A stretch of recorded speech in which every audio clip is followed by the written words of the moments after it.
What's up, everybody? Jordan Tremaine here with another book review, and today it's pretty interesting because the way that I became aware of this book was kind of interesting, so I'll get into that in a little bit. But we're going to review a book by this lady named Savanna Brown, and the book is The Things We Don't See.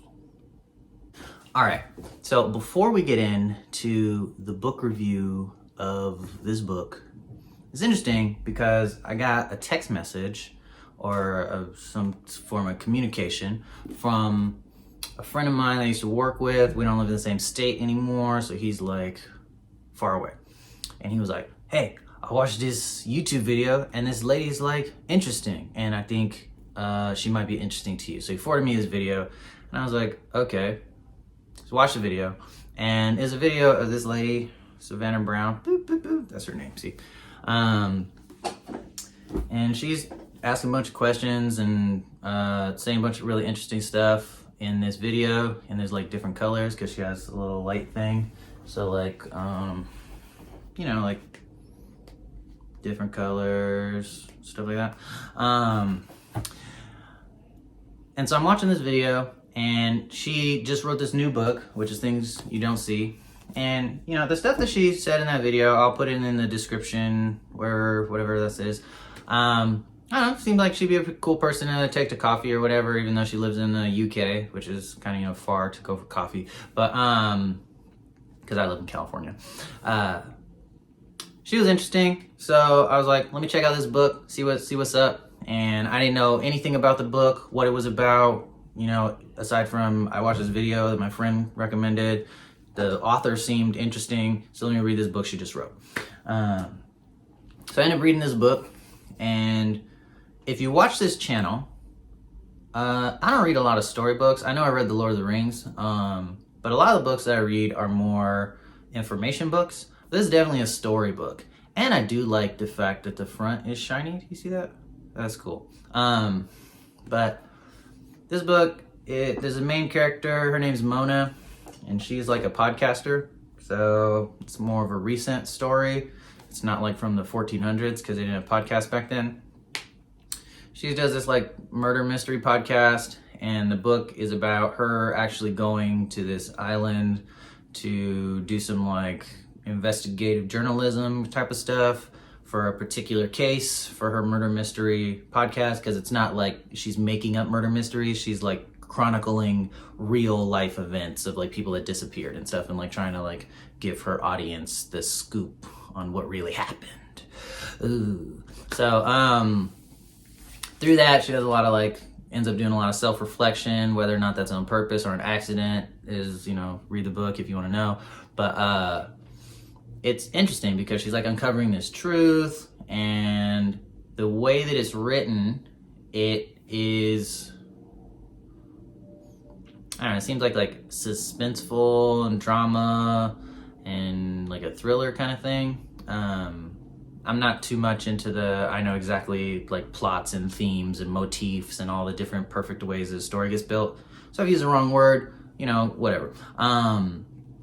But it was interesting because I'm not a female and I'm not a teenager, but this seemed like the main character was like a older teenager female, and that's not something I've ever experienced. But reading it, it seemed like the way this person was thinking was very different from my experience, but it might be something that people that have been in that situation, people that have been that old and maybe female or whatever, can identify with. Because it seemed a lot of like when I was talking about it being suspenseful, like the way the thought process of the main character went, it seemed like there was a lot of internal like intensity. Like things would happen and her mind would start spinning and going, whoa, whoa, what about this? What about that? So that was interesting to kind of like jump inside someone else's head and see a different style of thought process, because everybody thinks differently. I did like that. It did seem a little rushed at times, or things felt a little too intense or suspenseful for what was actually going on in terms of the plot. But hey, everybody's different, and I'm me as a reader, I'm thinking that I'm experiencing this through how she was experiencing it, how her thoughts were going. So I was like, all right, if that's how you felt, that's how you felt. But I thought it was interesting. I think the plot worked out really well. It had a surprise. It's I think sometimes hard if you're writing a book and the people that are reading it have read a lot of books. It can be really hard to actually write something that is a surprise or is something that somebody didn't expect. And the ending was definitely something I didn't expect. So that was cool. And I enjoyed reading it. It was not a hard book to read. I thought sometimes some of the word choice was a little odd, but the book I enjoyed reading. I don't know, read it in like a week or something. It wasn't one of those books where I started reading and then I felt like, oh, I started the book, I paid for it, now I have to finish it. I didn't feel like that. I was like, oh, let me get back to this book. It was kind of like The Hitchhiker's Guide to the Galaxy, where I wanted to read it. So kudos to Miss Brown for writing a book that I wanted to read. Like as I was reading it, it would make me want to know what's going on next. So that was cool. And I don't know, it was cool to see the different descriptions. Like the island that she was figuring stuff out on had a little community, and it was like getting into the nitty gritty of how the community worked and like secrets that small towns hold and stuff like that. So I thought it was a good book. I think it was interesting. It felt like a little bit of the writing style progressed a little bit as the book got from the beginning of the book to the end of the book. It felt like the writing style shifted a little bit and kind of like set down and became more of what the story should be and more stabilized as it got to the end. But I mean, I read the whole book. Book was decent. It was easy to read. How many pages was it? No pictures though. It was like 365 pages, but like the margins are kind of big. The font isn't too small, so the 365 pages wasn't that big. I mean, a lot of times people get all like, oh no, it's more than 150 pages, I'm not gonna read that, but it's fine. I think if you like stories, if you like reading content that's suspenseful, and you like interesting stuff, I think the descriptions in here were very interesting, and the way that it casts certain things, just kind of the perspective that even the descriptions came from, I enjoyed a lot.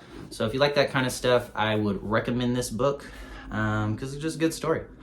But the book is The Things We Don't See by Savanna Brown. I read the book. I still don't know why there's an eyeball in that flower. Maybe I missed something really obvious. But I don't know, I'm taking that for like just nice design work on the cover, because I do like the cover. But never was able to figure that out. But I thought it was good. This book was a good book, so I recommend it. This has been Jordan Tremaine with another book review, and catch you guys later. Pew, pew.